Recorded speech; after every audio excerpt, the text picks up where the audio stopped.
Next one. All living things, boom, are adapted to their environment. Here's something that is really deep. When you look at some sort of living organism, we're going to be studying this later on, how they're adapted to perfectly fit in with that particular environment, that particular ecosystem, where they live. The Arctic fox, I mean, if you look at the Arctic fox, it's pretty awesome. Look at the size of those ears.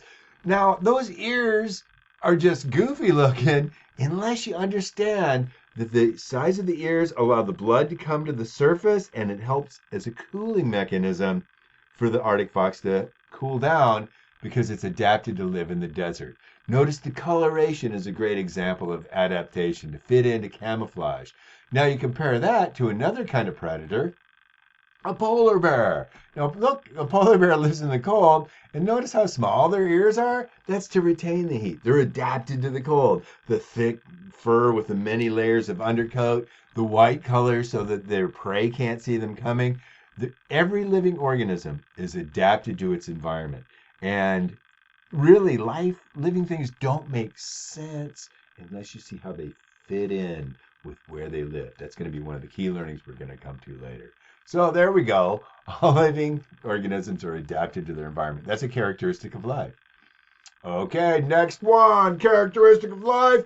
All living things, boom, they use and need energy.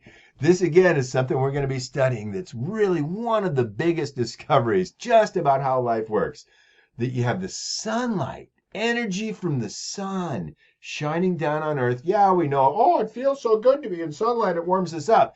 But plants, green plants, have the ability to do photosynthesis, to photosynthesize, to turn that sunlight energy into food. They can capture the energy and store it in the molecular bonds of the glucose, the sugars they make.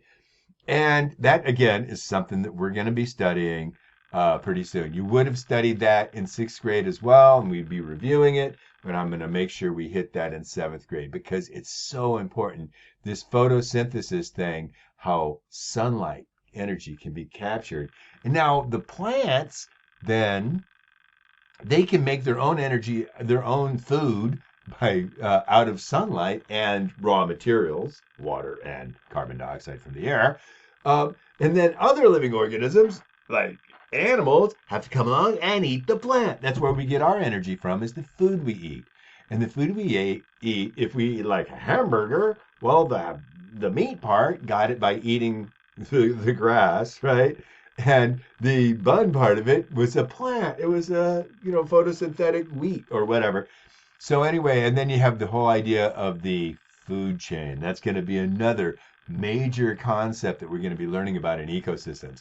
So that's one reason why I like starting with this lesson, because it really, kind of hits a lot of the overview of things we're going to be studying.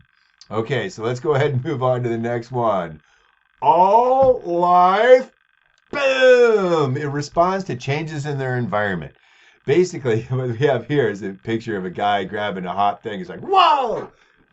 Living things will respond to stimulus, is sometimes what it's called. Changes in their environment might mean responding to sunlight. Have you ever noticed that sometimes you see daisies growing and they're facing the sun in the morning, and then if you look at them in the late afternoon, they're facing the sun over there? Who knew that daisies can actually turn to face the sun? They can. They're responding to their environment. Okay, all living things respond in some way to their environment. Okay, next one. All living things, boom, they exchange gases with their environment. Now, this is going to get us back into the photosynthesis thing. When you breathe in, what kind of gas do you need to help you live? That you die without it? You know what it's called. Say it, say it. Come on, say it, say it. I don't care if you are at home, sitting in a room by yourself. Just say oxygen out loud. Say it. Go. Yeah. Okay. You breathe in and you get oxygen out of the air and the cells, and what's going on, there's this thing called cellular respiration, where it converts the food, uses the oxygen to get the food that's in your bloodstream and release that energy, right? And then you exhale carbon dioxide. So oxygen in and carbon dioxide out. Now plants, or the opposite. They use carbon dioxide to make the food, and yeah, they use oxygen too to release the energy, but they make more oxygen than they use, so they release it to the atmosphere. Okay, and that's where the oxygen comes from in our planet. The plants have actually changed the environment. They've changed the atmosphere to put this oxygen that we need to breathe. So we are pretty intimately tied to the whole giant biosphere of living organisms. Without it, no oxygen to breathe. We're dead. Okay, so the next one and the last one, all living things, boom, produce waste. Okay, so now this is true, everybody, oh, okay, we gotta go potty. I got a kitten, man. I'll tell you what, cat box. It's all about the cat box. Take the dog for the walk, where's my poopy bag? But it's kind of a personal thing. We don't talk about it that much.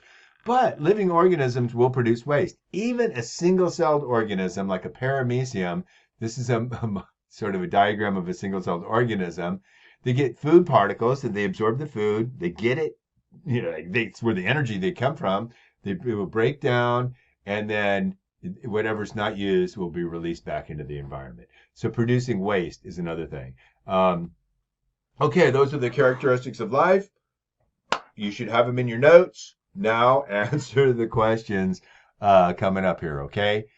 And like I said, one thing I like about this lesson at this point, before we get into ecology and the study of ecosystems, a lot of these things are things we're going to study in more detail. So it makes kind of a nice introduction to those things. All right, I'll see you later on.